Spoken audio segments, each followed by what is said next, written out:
Well, good morning. Welcome to Sunrise with Pastor Hayton here on a Saturday. Hot summer day. We're going to survive. If all goes as planned today, I'll be in the little north central Missouri town called Mexico, Missouri, to help with family and friends celebrate my mother's 90th birthday. It's going to be a big day of celebration because my mother is a very special person. This is a picture of my mother and I the last time that I was able to visit with her there in her home in Mexico. And I think that those of you that knew Granny Hayton, as she's affectionately referred to by so many, I think that you have to admit that she's one of the most gentle, gracious, refined people that you will ever met. I don't know of a lady in all the associations I've had pastoring and growing up in the preacher's home and being around people in my business at the bookstore and other places, I don't know that I've ever met anyone with a greater dignity than Granny Hayton. So it's going to be a big day of celebration. I thought I'd just talk about her for a few minutes this morning here on Sunrise with Pastor Hayton. 5 or 6 minutes isn't near the time that I would need to say all that needs to be said about her.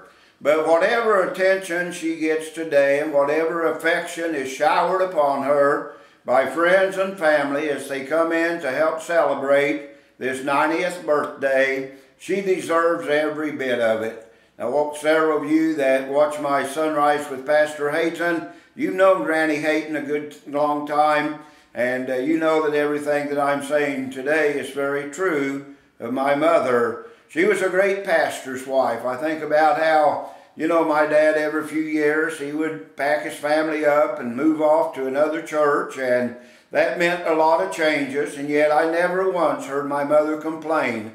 We moved into some pretty lousy houses, back a few years ago. Some of the parsonages, I suppose there may be some like that yet today, but some of the parsonages that were furnished for the preacher weren't very good. Yet I never heard my mother say one word of complaint. She would just set herself busy making a home for her family, and I don't think it ever entered her mind to complain about anything. Fact is, I remember one time we were planning to make a move and leaving one town. My dad was going to take a church in another place, and that particular Sunday, the church that he was leaving had a visiting preacher to come and try out. And following the tryout service that morning, they came over to tour the parsonage. And that pastor's wife, when she walked in the door, she looked around a little bit and she said, we can't live here. The dining room is too small. And they didn't live there. But I never remember my mother complaining about any of the living conditions. She was a great pastor's wife because she would adapt to just about any situation that needed to be adapted to. I never heard her say a bad word about anybody. Don't know that she ever stirred up a stink of any kind because she was so kind and so gracious. And like I say, I never have heard her criticized. I've never heard a bit of gossip come from her mouth.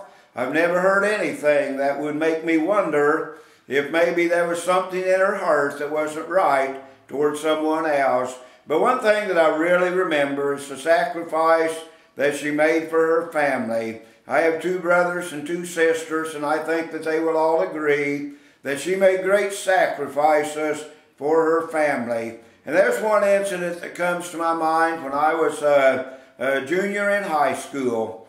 I was living in Boonville, Missouri, and Kansas City College and Bible School, where I was to be a student the next year, was 110 miles away. Now, I was a real bashful little kid, and I wouldn't have probably never had a date if somebody hadn't asked me first, but there was a young lady that I had known since actually junior high school years that was attending Kansas City College and Bible School as a junior, and she was invited, as all of the class, to the junior and senior banquet.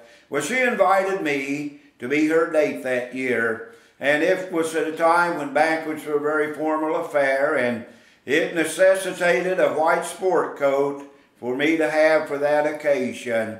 Well, the thing is, my folks didn't have money to buy me a white sport coat, and I didn't have money to buy a white sport coat, And how was the dilemma to be solved? Well, I'm holding up a picture of me as a junior in high school in a white sport coat and a black bow tie. And there was a date at my side. I won't say who it is to avoid embarrassment.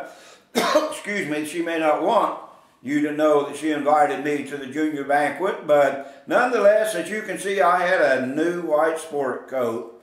And that white sport coat, it was put together with love and concern that her son be well dressed on his first date at a junior and senior banquet. She went to town and she got some white drapery material. She didn't tell, I exposed the clerk, that she wasn't going to make new drapes for the house. But she brought that white drapery material home and she began to cut it out and she began to sew it together. And I ended up with a fine white sport coat. I would give the world if I would have just saved that coat and still had it today, because it's just typical of a mother's love and care for her children.